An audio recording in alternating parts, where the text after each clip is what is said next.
কথা বলা যাবে না।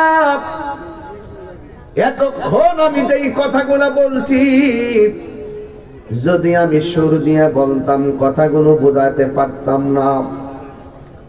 এই জন্য আপনারা জবান খুলে বলেন হায়াতের মালিককে। এ দুনিয়া ছেড়ে চলে যাব একদিন, থাকবেন না চিরদিন। আমি যে টান দেই যেমনে মার এমনি লাগে। এমন এক সময় আইব লাডি বর করে স্টেজ উঠতাম না যদি বাচ্চা থেকে, হাজার চেষ্টা করবো এইভাবে টান দিতে পারতাম না। বাজান অহংকার করে লা তামশি ফিল আরদি মারাহা, জমিনে অহংকার করে চলা যাবে না। দেখছেন না রাত্রে বেলা 5টা ফজরে পরে শুয়ে আবার দৌড়ায় আইসা বলছি এখান থেকে আবার সিলেট যাবো। কষ্ট কি কম করি? অনেক কষ্ট করি। এ দুনিয়া ছেড়ে চলে যাব একদিন, মায়ারি বাঁধন ছেড়ে যাবে একদিন। আসব না আমি আর, আসব না আমি আর এ ভুবনে কোনদিন। এ দুনিয়া ছেড়ে চলে যাবে একদিন, মায়ারি বাঁধন যাবে একদিন। এই যে বাড়ি গাড়ি ক্ষমতা সবই চলে যাবে একদিন, রেখে যাবে সবই। যত ব্যাংকের টাকা বলো, যত পদ পদবি বলো, যত ধরনের পদ পদবি আর ক্ষমতা বলি, আপনারা জবানটা খুলে বলেন ক্ষমতা দেওয়ার মালিককে, সিনায়া নেওয়ার মালিককে, হায়াত দেওয়ার মালিককে, হায়াত নেওয়ার মালিককে। আল্লাহ রাব্বুল আলামিন বলে বান্দারে ইন্নাহু হুয়া ইউবদিউ ওয়া ইউঈদ। ও বান্দা, আমি আল্লাহ হলাম তিনি যিনি তোমার শুরুর মালিক, যিনি তোমার শেষের মালিক। ও বান্দা, আমি আল্লাহ তোর জীবনটা দিয়া শুরু করে দিলাম। তুই ছিলে একটা পানির ফোঁটা, পানির ফোঁটা থেকে আমি আল্লাহ ফোঁটাটার রক্ত বানাইছি, রক্তটারে গোশতের টুকরা বানাইছি। এই টুকরা থেকে ধীরে ধীরে তোর টুকরার ভিতরে আমি হাড্ডি টাড্ডি দিয়া আমি দেহ বানাইয়া ভিতরে প্রাণটা দিয়া দিছি। এই দুনিয়া আর জমিনের আলো বাতাস দেখাইবার জন্য আমি তোর এমন একটা জায়গা সুরক্ষা করে রেখেছি, ওখান থেকে তুই দুনিয়ায় গিয়েছিস। আমি আল্লাহ তোর জীবনের কয়েকটা ধাপ বানাইছি, একটা ধাপ বানাইছি তুই ছিলে ছোট, আমি আল্লাহ তোরে কিশোর বানাইছি। ওই কিশোর থেকে যৌবন, যৌবন থেকে বার্ধক্য, কেউ যৌবনে মারা যায়, কেউ কিশোরে মারা যায়।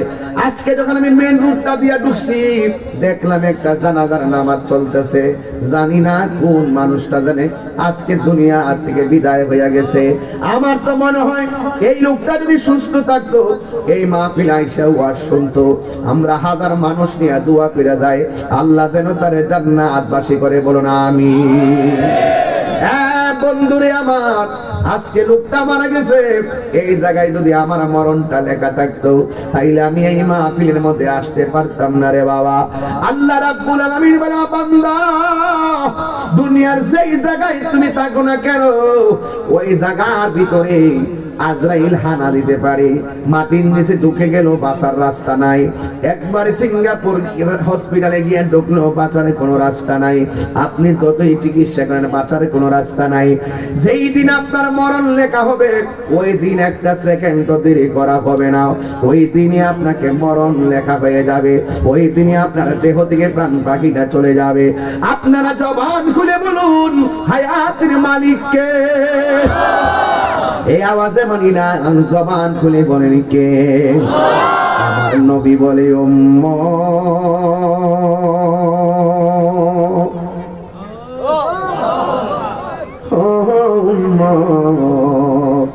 রুহ নেওয়ার একটা নির্ধারিত টাইম আছে। এই টাইমের আগে আর একটা জ্বালা আছে, জ্বালা।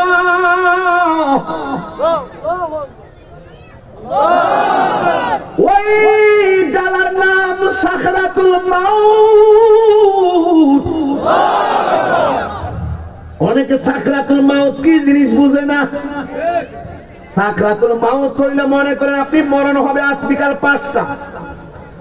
5টার আগেই আপনার নির্ধারিত টাইমে রুহুটা চলে যাবে। রুহুটা যাওয়ার আগে আপনার সামনে আজরাইল এমন একটা দাও মারবে, দরজার মধ্যে এমন একটা চেহারা লই আইব, আজরাইলের ভয়ঙ্কর রূপটা দেখা রগগুলা টাস টাস করে ছিঁড়ে যাবে। এই কথাগুলো আমি সব মাহফিলে বলি, মানুষ চোখের পানি ফানায় কান্দে। আমি তো মনে করি সব মেহরাবে প্রতিদিন মরণের ওয়াজের দরকার, কারণ মরণের কষ্টের আযাবের জবাবদিহিতা মানুষ ভুলে গেছে। এই জন্য মানুষ 5 টাকার জন্য মানুষকে খুন করে ফেলাই। কথা কোন ঠিক কিনা? মানুষ মরণের কথা ভুলে গেছে, আখিরাতের জবাবদিহিতার কথা ভুলে গেছে। এই জন্য মানুষের ক্ষমতার জন্য মাইরা ফেলাই। না, জীবনে কোনোদিন মানুষকে হত্যা করা যাবে না। একটা মানুষ যদি কেউ হত্যা করে, সে যেন দুনিয়ার মানুষগুলারে হত্যা করলো। আপনারা জবান খুলে কোন হত্যা করা কি পাপ না মহাপাপ? এই জন্য আমার নবী, আপনার নবী রাহমাতুল লিল আলামিন বলতেছেন, রুহুটা নেওয়ার আগে তোমার সামনে আজরাইল আসবে, দাও মারবে, দাও, রক্তগুলো ঠাস করে পানি হয়ে যাবে। ও মুরব্বি আব্বা,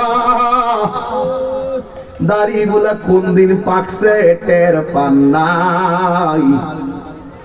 আয়নার সামনে দাঁড়াইলে এখন আপনার জোয়ান মনে হয়, কিন্তু আপনার বয়স তো চলে গেছে। এই সময়গুলো তো আর ফিরে আসবে না গো। আমার নবী, আপনার নবী বলেন, আজরাইল আপনার সামনে একটা দাও মারলে হাড্ডিগুলো ঠাস ঠাস করে খুলে যাবে, রগগুলো টাস টাস করে ছিঁড়ে যাবে। আর দেখবেন মানুষের ফুট যদি 5 ফুট 1 ইঞ্চি হয়, মরার পরে দেখবেন হাফ ইঞ্চি লম্বা হয়ে যায়, জুরাগুলো ছাইরা দেয়। আমার নবী, আপনার নবী বলেন, ওই সাকরাতুল মাউতটা হলো আপনার আজরাইলে দেখা মাত্র গলাটা শুকায়া যাবে। ওই সময় দেখবেন চামচ দিয়া মুখের মধ্যে আঙ্গুর ফলের রস দেয়, ব্লেন্ডার কইরা মালটার রস দেয়, কণ্ঠনালী দিয়ে আর ভিতরে যায় না। যখন দেখবেন জিহ্বা দিয়া ভিতরে যায় না, এই দিক দিয়া বায়া পড়ে যায়, তখন মনে করবেন আপনার রিজিকের দরজায় আল্লাহ তালা লাগাইয়া দিছি। আপনার শ্বাস আসতেছে, পা দুইটা চলে না গো, মন চাইতেছে মসজিদে যাইবেন, কিন্তু পা দুইটা চলে না। বুঝতে হবে যে জায়গায় জমিনে পা রাখবেন, জমিনে হাঁটার যে সীমাবদ্ধতা ছিল আল্লাহ সব আপনার দিকে কাইরা নিছে। জোরে কোন ঠিক কিনা? যখন আপনি একদম গলা শুকায়া পড়ে যাবেন, আমার নবী, আপনার নবী বলেন, 7 সমুদ্র 13 নদীর পানি মুখের মধ্যে ডাইলা দিল, পানি তৃষ্ণা মিটবে না। অ্যাম্বুলেন্স দিয়ে বইরা নিলে কাজ হবে না।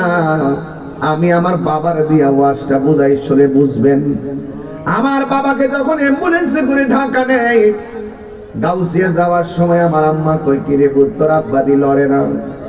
আমার আব্বা নামাজটা পড়লেন, কালিমা পড়লেন, শাহাদা পড়লেন, সূরা ইয়াসিন পড়লেন, অনেকগুলা সূরা পড়লেন, ওইটা সুন্দর করে যেন ঘুমায়া গেলেন। আমার আম্মাকে, কি রে তোর আব্বা দি লড়ে না। এ বন্ধু, আব্বা চলে গেছে, এটা দিয়া বুঝাইতে চাইলাম। অ্যাম্বুলেন্সের মধ্যে বাতাস ঢোকার একটা জায়গাও নাই, ধুলাবালি ঢোকারও কোনো জায়গা নাই, সামনের গ্লাস লাগানো, পিছনের গ্লাস লাগানো, নিচে দিয়া ব্লক করা, 1 ইঞ্চি জায়গা নাই। ছিদ্র আছে, ভিতরে দিয়া ছিদ্র, কিন্তু ছিদ্র ছাড়া চতুর্দিকে গ্লাস লাগানো। এটার ভিতরে আজরাইল ঢুইকা কেমনে রুহটা সার্জারি করলো, পাশের মানুষগুলা 1 সেকেন্ডের জন্য টের পায় না। কি বুঝলেন? বাচ্চা যাবেন গা, বাঁচার রাস্তা আছে। ওই ওয়াজ করতাম বহুত, আজ থেকে প্রায় 16 বছর আগে না 18 বছর আগে কইতাম, আর মানুষ কইতো আমি গান গাই। আজকে 18 বছর পরে আবার বুঝাই যায় গান গাইছি না, দেহতত্ত্ব গাইছি, বুঝাই দিয়া যায়। রংমহলে থাকবারে বন্ধু পালঙ্কে শুইয়া, কোন সন্ধানে মন চোর আডুকিবে আসিয়া, দুয়ারে করি থইয়া প্রবেশ করল কেমনে। আমি কই কি আর এরা বুঝে কি?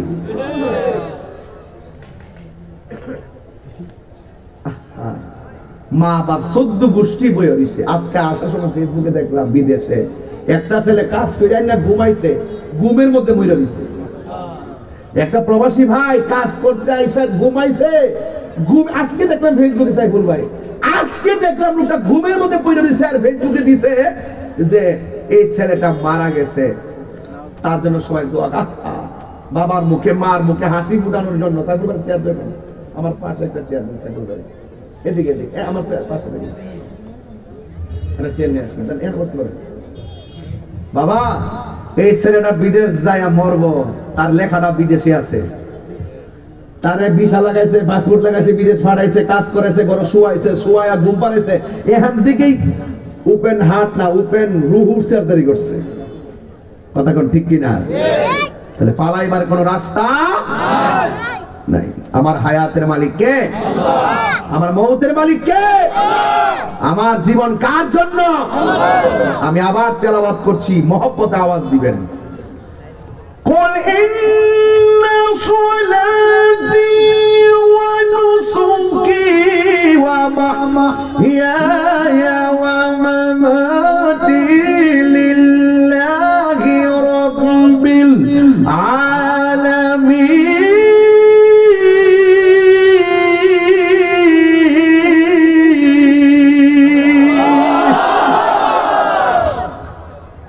তিনবার কোন আল্লাহ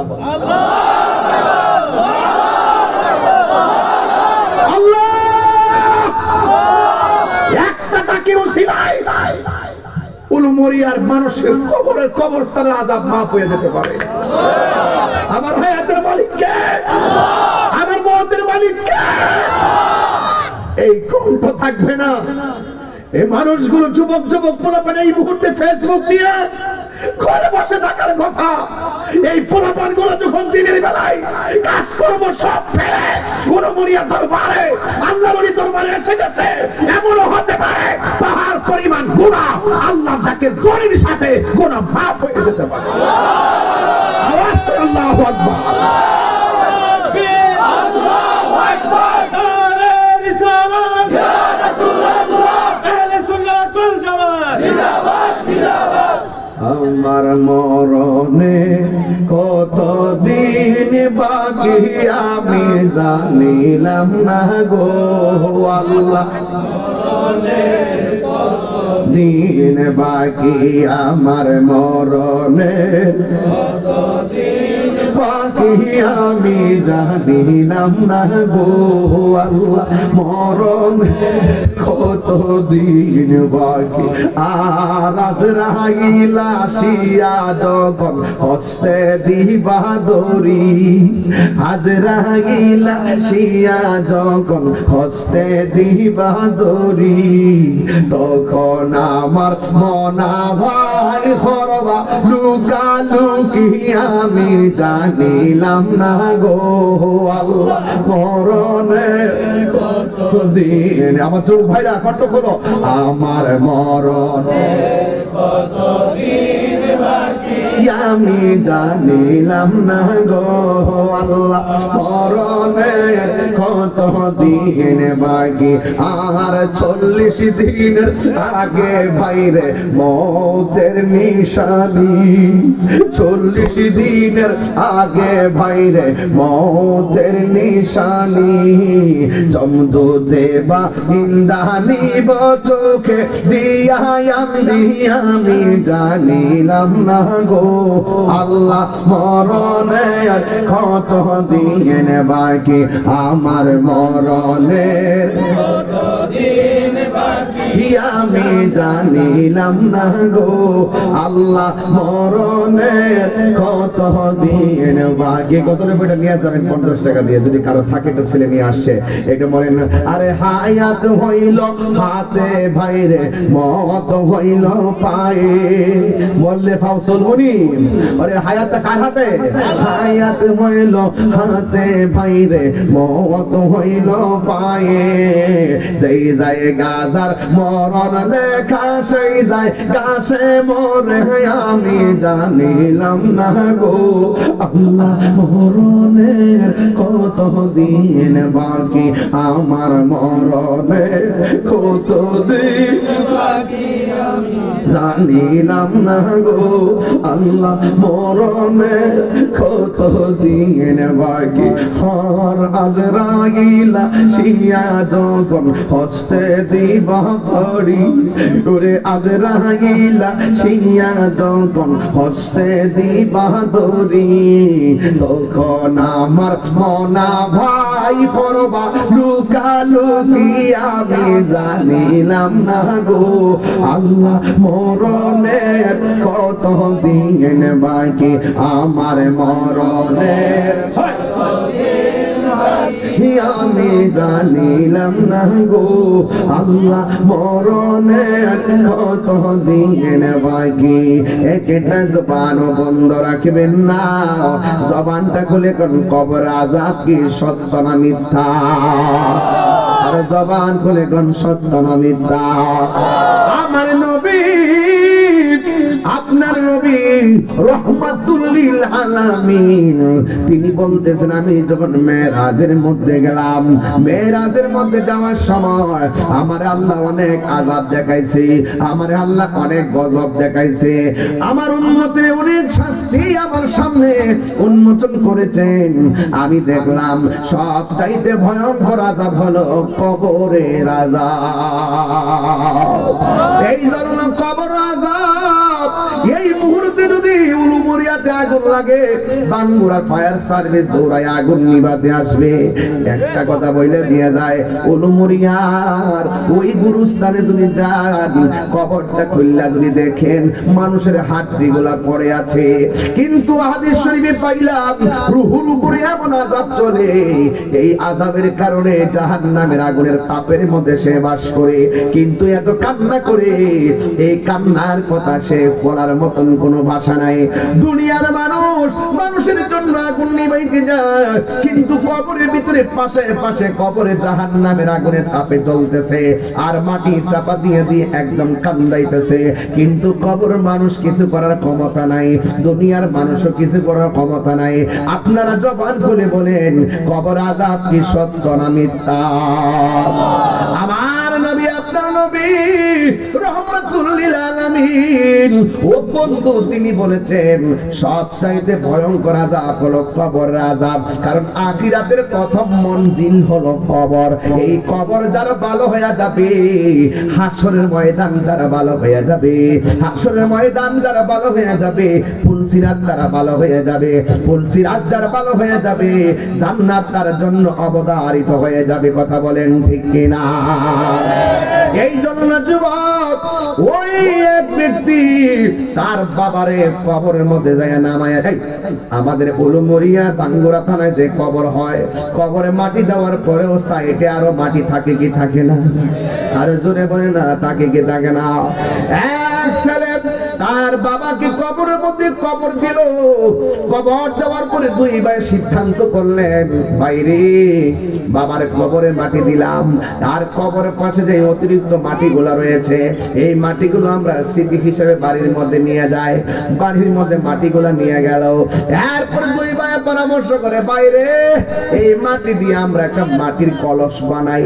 আমার বাবার ওই কবরের মাটির উচ্ছিষ্ট মাটি দিয়ে একটা কলস বানাবো ওই কলসের মধ্যে পানি দিয়ে আমরা পানি খাবো আর বাবার জন্য দোয়া করব দুই ভাই পরামর্শ কইরা সুন্দর করে কলসটা বানাইছে ও বন্ধু বন্ধু বন্ধু রে ইন্না বাতশা রাব্বিকা লাশাদীদ। আল্লাহ ধরা কি নরম না শক্ত? দুই ভাই কলস বানাইয়া রাতের বেলা কলসের ভিতরে পানি রাখলেন। পানি রাখার পরে ওই পানিটা সকাল বেলা খাইতে গেলেন। সারা রাত কোনো সূর্য ছিল না, আগুনের তাপও ছিল না। এক ভাই আর এক ভাইয়ের ডাক দিয়ে কই, ভাই রে, ও ভাই, আমরা রাতের বেলা পানি রাখলাম, কূপের পানি ঠান্ডা, আবার কলসের পানি তো ঠান্ডা থাকার কথা, কিন্তু আমরা দেখতেছি যেন এই মাত্র গরম পানি চুলা থেকে নামানো হয়েছে, কারণটা কি? এরপরে বড় ভাইটা ছোট ভাইরে ডাক দিয়ে কই, ভাই তাইলে একটা কাজ করো, আজকে দিনের বেলা পানি রাইখা রাত্রে পান করো। এবার দিনের বেলা কূপের পানি রাখলেন, রাইখা কলসটারে ঘরে রাখলেন। রাতের বেলা যে মাত্র পানি পান করতে গেলেন, যাওয়ার পরে দেখলেন ওই পানিটা আগের চাইতে আরো গরম হয়ে রইছে। ও বন্ধু, বন্ধু রে, ও যুবকের দল, এবার যখন পানিটা গরম হয়ে গেল, একবার দুইবার তিনবার মাথায় আর পানি রাখে নাই।